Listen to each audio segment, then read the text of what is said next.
On this episode of UFC Main Event, former champion Vitor Belfort returns to title contention as he faces off against one of the greatest light heavyweights of all time, Jon Jones.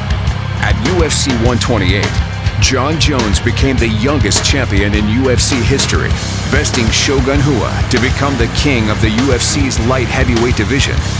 Over the next year, Jones defended his title 3 more times, all against former UFC champions, cementing his name atop the mountain of talent at 205 pounds. But Vitor Belfort was next on the list for Jones, and Belfort's pedigree showed why he deserved to be in this position.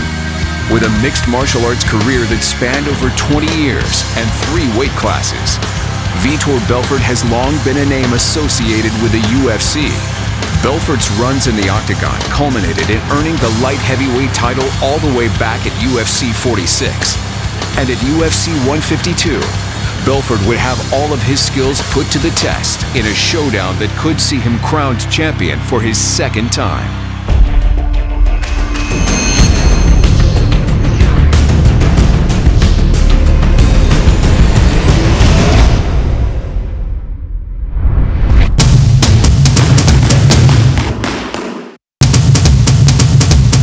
For months, UFC light heavyweight champion Jon Jones prepared to fight former Strikeforce and Pride champion Dan Henderson. Dan Henderson's a great fighter. He's beaten a lot of great athletes, a lot of legends in our sport. But on August 22nd, 2 days short of Henderson's 42nd birthday, and 10 days before the fight of his life, Henderson bowed out with a damaged knee. Dana White called me. He said, not many people wanted to fight you, but one guy did. Take a guess who it was. And I was like, Rashad? He's like, no, not Rashad.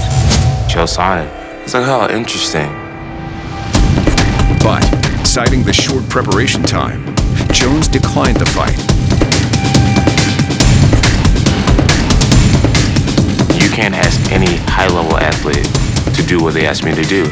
It would have given me 3 days to prepare for the fight here in Albuquerque with my coaches. I'm the type of person who based all my success around being prepared. By the time I fight, I feel as if I know my opponent as well as they know themselves. I really study everything I can find out about this person. I read blogs, I watch interviews, figure out everything about my opponent. We're talking about Chael Sonnen here. Fighting him last minute is just not smart. I don't care what anyone thinks about that. Without a main event, the UFC canceled the entire card. The show must go on. You have to understand that, especially being a champion, you have a responsibility to the fans, to the organization, and also to all the fighters who are fighting on the card.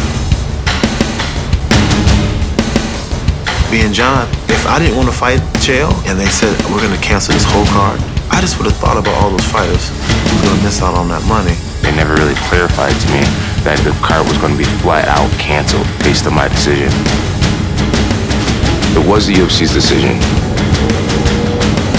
I think he just doesn't care. I think that he thinks the game needs him. Jones was willing to fight 4 weeks later at UFC 152, but still needed an opponent. Former champions Lyoto Machida and Shogun Rua declined, but another former champ reached out to UFC co-owner Lorenzo Fertitta. I text Lorenzo, say, Lorenzo, I'm here, I have history on that weight division. I'm not just a clown trying to pick up fights, to calling people out, talking BS in the press. I'm a real fighter. I'm an old school guy. One of the best of all time, the phenom, Vitor Belfort. So Lorenzo trusts me so much. Before he talked to me, he signed a contract. He knew my commitment. He knows what I'm about. And I signed the contract.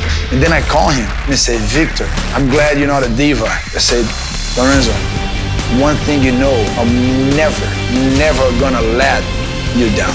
Wil je de volledige versie zien? Ga naar kijk.nl. Je ziet meer met Kijk.